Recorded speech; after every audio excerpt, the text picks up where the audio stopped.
I'm a believer that this team's going to win the national championships. The rivalries, it's up there on top of the list, man. And if we allow them to devalue it, we lose a lot of what makes college football special. Don't let them do it. Don't let them devalue what it means to you. And welcome to Juck on Bucks. Appreciate you so much for joining me for another commit video as the Buckeyes get another boom. JJ Perez, lucky number 21 in the class. And kind of my favorite kind of boom is always a big man boom. This time for another local up in my neck of the woods here in Northeast Ohio, a Cleveland native. And if Arvell Reese doesn't go to the NFL after 2025, our man JJ Perez will be playing with Bryce West, Demarion Witten, Sincere Johnson, Arvell Reese, and he will make 5 Glenville Tar Blooders. Thank you to Ted Ginn Sr. For all you've done for the Buckeyes over the years and the hundreds upon hundreds of young kids whose lives you've changed. JJ Perez is a true one tech, 6'4", 330 to 360, depending on the day of the week. I mean, 30 pounds can swing fast when you're that big. He's a 3-star across the board, the number 25 player in Ohio. And JJ Perez kind of burst onto the scene out of nowhere after a spring visit. Ohio State was quick to offer, which made me really happy. He had no real interest from anybody near Ohio State's level. At the time, he was considering like Iowa State, Wisconsin, Cincinnati. So it pretty much felt like, okay, foregone conclusion, got a kid from Glenville, got a teammate in Sincere Johnson that the Buckeyes are very heavily after, and he's not a very highly sought after kid. Nobody's even going to bother trying to come into Ohio and pull him out. But they did. Florida did, and he went down and took his first official to Florida, and Billy Napier and his gooberish brand somehow sold him on committing to Florida before he left, which I just couldn't believe. Really out of character for a Glenville kid. Ted Sr. usually encourages them to wait a little while, take all their visits, and everybody listens to him because he's been through this just a couple of times.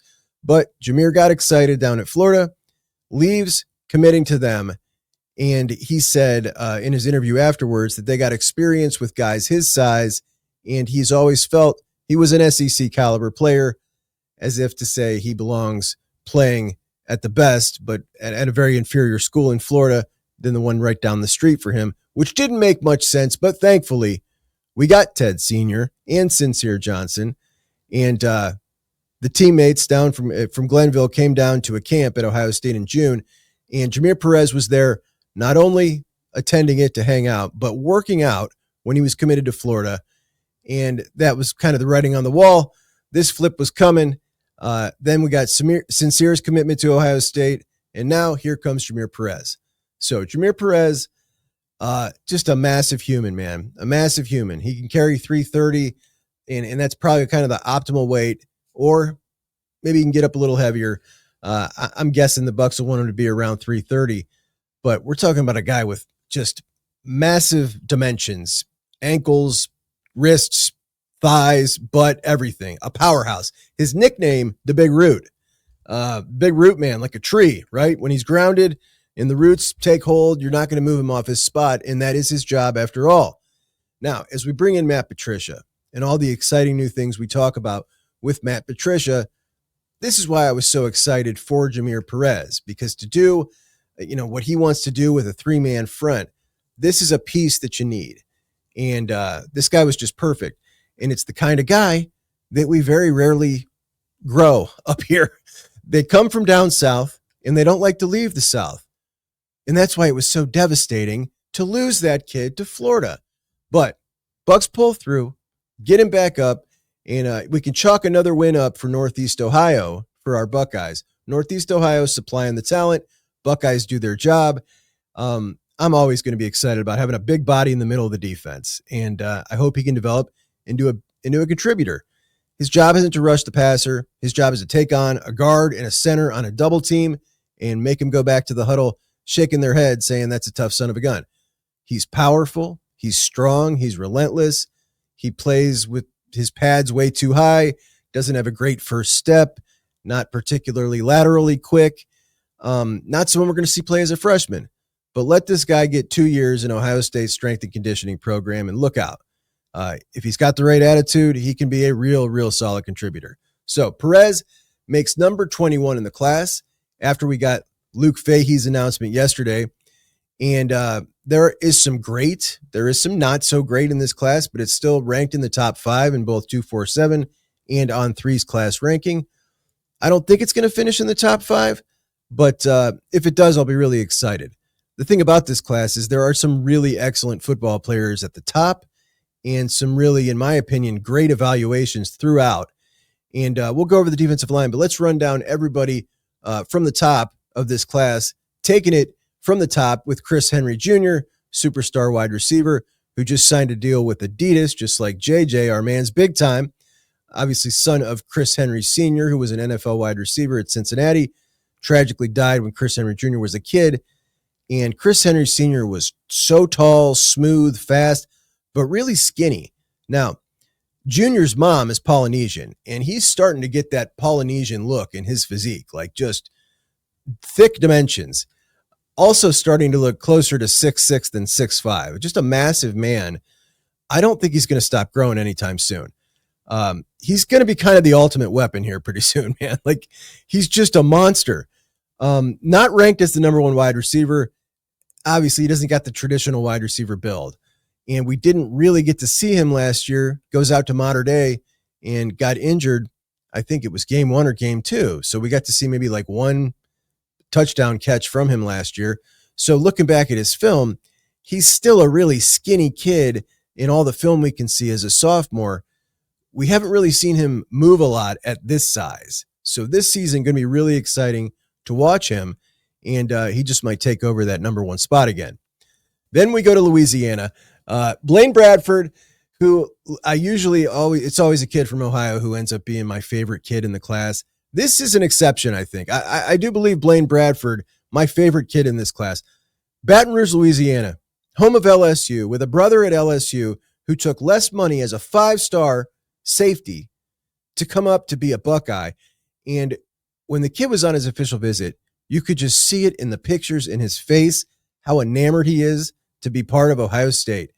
And man, also, he's going to be a good one. He's a hammer. He's fast, just loves football, and you could see it. He flies around the field. Yeah, the guy's awesome. I love that kid. Then we got our hometown boy, another Northeast Ohioan, Sincere Johnson out of Glenville, top 100 kid, number 4 linebacker in the country at 6'2", 227, an inside backer, a hammer. When he puts his foot in the ground from A to B, dynamically fast, and he lays the wood. He's not going to be an edge. I keep hearing this. The dude is not an edge. He doesn't have the dimensions of an edge. If you've seen the picture of him next to Arvell, he doesn't have long limbs. Like, that's not what he is. He's an inside backer. He's going to be a really good one. Then we go to Caden Dixon-Wyatt, number 2 wide receiver in the class, and another California kid. Chris Henry Jr.'s teammate at Mater Dei, top 10 wide receiver, also got a deal with Adidas. So Adidas, the official sponsor of the Ohio State wide receiver room, and that is a pretty good marketing plan to get in with the Ohio State wide receiver room. It's like its own entity now. Then we got Sam Greer, offensive tackle, a monster, another Northeast Ohio kid, and the single biggest priority on new offensive line coach Tyler Bowen's board when he came in was to land Sam Greer, and he did it in short order. Sam's a monster. He has every opportunity as anybody else in the country to be a first-round left tackle. And just went to the Rivals 5-star camp, was the best offensive tackle there amongst all the other 5-star offensive tackles. He's not even a 5-star. Then we've got Tim Walton's nephew, Simeon Caldwell, top of the board guy, playing outside linebacker at the Bulls School in Jacksonville, will come up to Ohio State as a safety, currently 6'1", 195, with the physique and the playing style that lends to a guy who's going to take the Sonny Styles route and probably end up moving up. We'll see how long that takes, but he'll start at safety. Then we've got Max Riley, another big-time offensive lineman, and another guy that was right at the top of the board for Tyler Bowen to lock up, and he did it, and he gets no less credit for me. As many in-state guys as we've seen leave in the last 2 cycles, he locked down the 2 biggest priorities in-state. So, excellent job in another Northeast Ohioan. Then, out of Bergen Catholic provides to us again with Jordan Thomas. Buckeyes top corner on the board, top 200 kid. They feel he's one of the best in the country, and they nailed him. Great pickup. Then we've got Northeast Ohio and Jacob Weatherspoon, top 200 overall kid, going to be a nickel. I really like his game. Haven't seen a ton of it, but what I've seen, I like it a lot. And he's kind of been one of the quiet guys in this class. We haven't heard much from him, which, no muss, no fuss. That's good. Out of Delaware, Ohio, Favor Akey, the number 15 running back in the country and most likely going to be the only running back in this class. He is fast, very interesting running style. Can't wait to see it in college, really. But looks like he's going to be the only one. For the Central Ohioan, that's one for Central Ohio guys. Then we got Damari Simeon, a top 200 kid, a defensive lineman, 6'2", 275, out of New Jersey, the number 21 tackle in the country. Very powerful, very aggressive. There's a lot to work with there. Kid's really powerful. I love his film. I think that of the guys you've got so far on the interior of the defensive line, he's the playmaker 3 tech. Then you got Jaden Ricketts out of Pataskala, Ohio.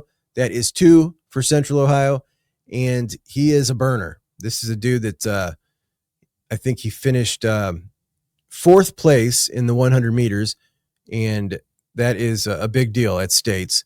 But his qualifying time was even faster than his final time, which I think was 10.7, but I think he qualified faster than that. He's a really fast kid, man. He's a burner. Then we've got the dude, the number 250 player in the country, 4-star defensive end, 6'4", 260, Kari Wilder. He can beat you on the inside. He can beat you on the outside. Attitude to go with it. MVP at the Rivals 5-star camp. He's not even a 5-star, but he should be, and maybe he will be.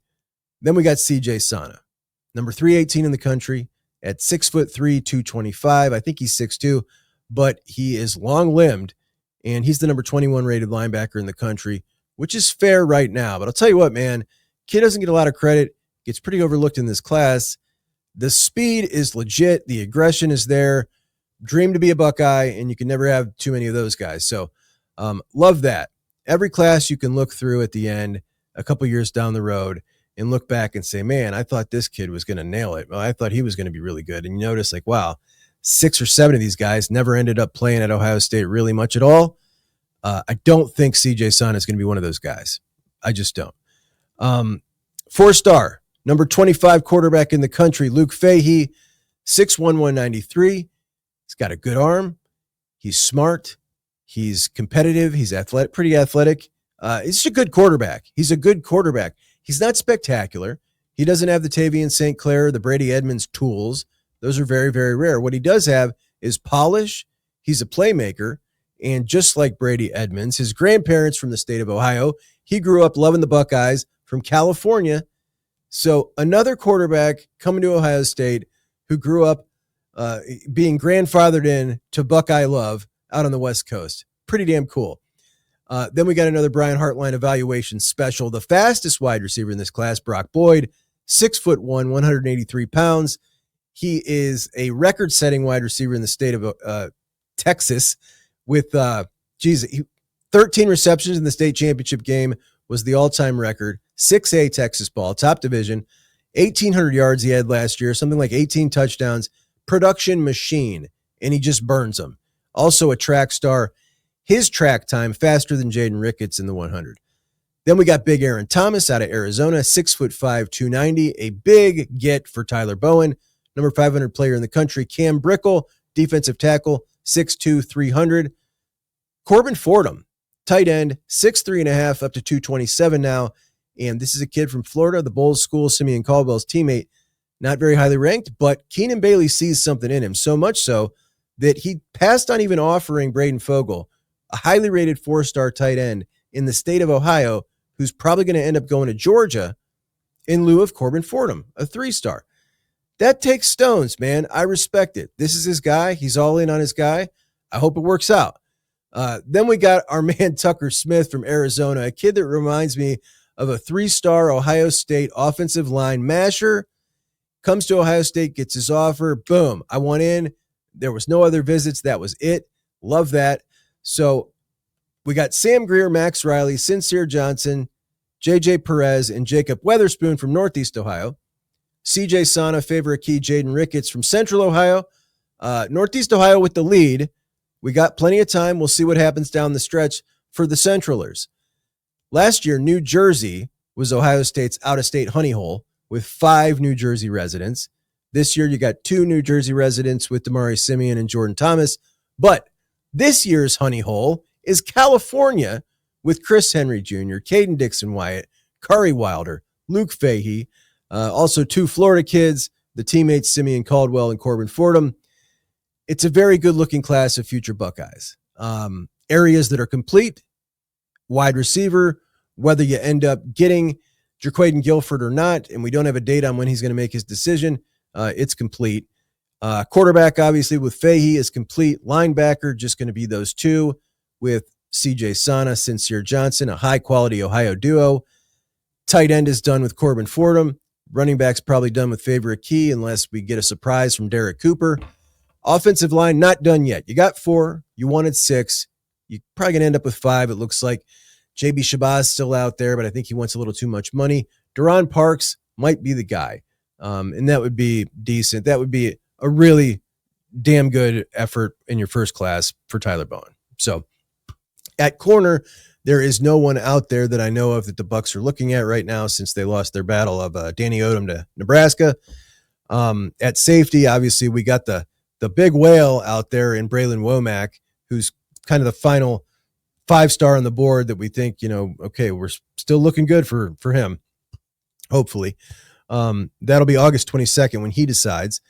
And then we go to the defensive line, where obviously we know we need another edge. KJ Ford will be making his decision here, I think, on June 11th now. Ohio State, Florida, Texas A&M.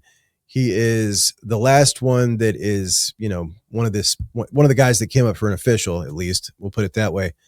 And it's kind of going to be, I think, the same story that we've seen with these other guys, unless we see them break the script, and I don't see it happening. So ultimately, I don't see that happening. I don't know what the next pivot is.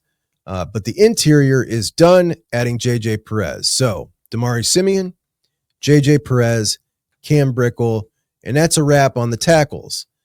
And we're concerned about the reserves on the interior of the defensive line playing here in 2025 with Will Smith, Ty Malone, Jason Moore.